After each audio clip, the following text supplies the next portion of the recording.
Salam mehriban doganlar. Edi dileşler. Türkmenistan döwletiniň doglan güni gutlu bolsun. Garaşlygymyzyň 29-njy ýyly düşümli bolsun. Demokratiýa we adam hukuklary göreşimize ilham bersin. Türkmen halkyny ruhlandyrsin, biziň ruhumyzy hasam galkandyrsın. Mehriban doganlar. Bilinçli ýaly bugün 27-nji oktyabr. Ýagny 1924-nji ýylyň 27-nji oktýabryna döredilen Türkmenistan Respublikasynyň bugün ýaş güni, doglan güni. Şeýlede 27-nji oktyabr Türkmenistanyň garaşsyzlygyny yglan eden güni. Türkmeniň erkinligine, Türkmeniň demokratiýasyna, Türkmeniň hak hukuklaryna garşy bolan batwaljylaryň, talaňçylaryň, diktatorlaryň, zalimlaryň, görükleriň, içgaralaryň garşy bolan güni. Bugün biziň Türkmenistan döwletimiziň döredilen güni. Garaşlylygymyzyň güni bugün.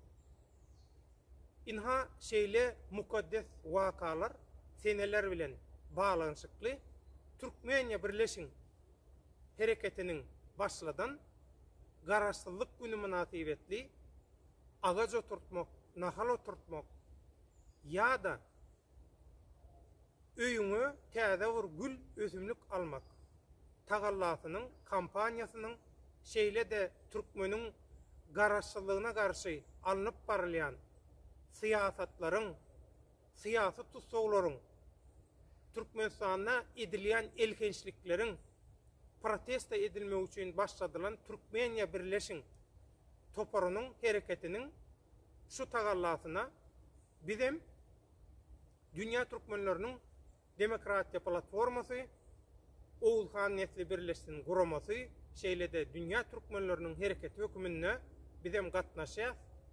Türkmen hemişe goşadady gowurýar, goşadady halaýar. Inha bizem Türkmeniýa birleşiň hereketiniň tagallasyna eýerip iki sany nahalymyzy, agaçymyzy oturtdyk. Bir näçe gün mundan owal gaty erwet ýagyş bolandan soň video çekmek mümkin bolmady. Şoň üçin ha şu gün nesip etdi 27-nji oktyabr güni. Şu ýerde şu pursatdan peýdalanyp men bir zady ýatlatmak isleýän.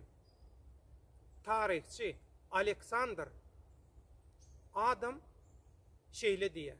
844-nji ýyldan başlap häzirki Türkiýanyň günnogor sewitleri we şo günnogor sewitleriniň hem günwatar taraplary umuman Akgoýunly we Garagoýunly döwletleriň serhetlerini öz içine alýan ullukan bir territoriýa 844-nji ýyldan başlap Turkmeniýa diýilýärdi.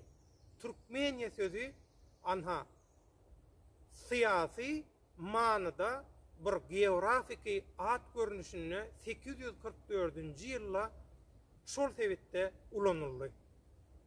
Turkmeniýanyň ýa-da Türkmeniýanyň paýtagty höküminde de Arzurum, Van we Diyarbakır şäherleri ulanyldy.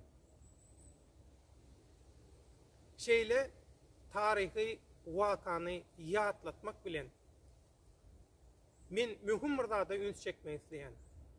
Hawa dünýä türkmenleri biziň aslymyz bir, tarihimiz bir, ýöne biziň ykbalymyzyň zanjyry biziň aramyzdaky bağlanşyk goparlan.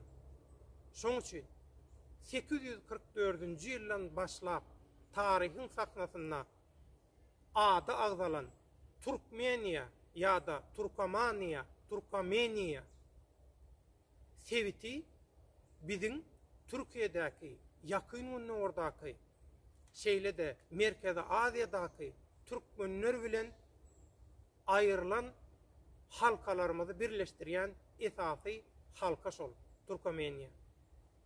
Haçanna adamzadyň tarihine öz mökürüni uran beýik Gyzyl Oguz siýasatçysy, serkerdesi Atatürk häzirki Türkiye Respublikasyny döredenne şol tarihi subutnamadan uğralyp Respublikanyň adyna Türkmeniýa goýmak isleýär. Ýöne Sowet Soýuzy öz Ankaradaky ilçisiniň üstü bilen nota iýerýär. Bizde Türkmeniýa adly bir respublika var, şoň üçin ol ady ulanmaň diýip. Şol sebäpden häzirki Türkiye Respublikasynyň ady Turkomaniýa däl, Türkiýe hökümine goýulýar. Ine şoň üçin tarihta zor bilen aýrylan halkalarymyzy birleşdirelim.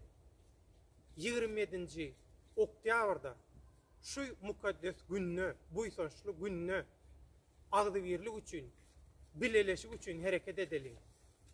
Agdybirlik, bileleşik tagallalaryna goşulalım, gollalım. Mehriban doganlar, garaşsyzlyk günümüz, Türkmenistan Respublikasynyň döredilen günü, buýsançly günümüz, bayramymyz gutly bolsun. Toylar toýa ulaşsyn.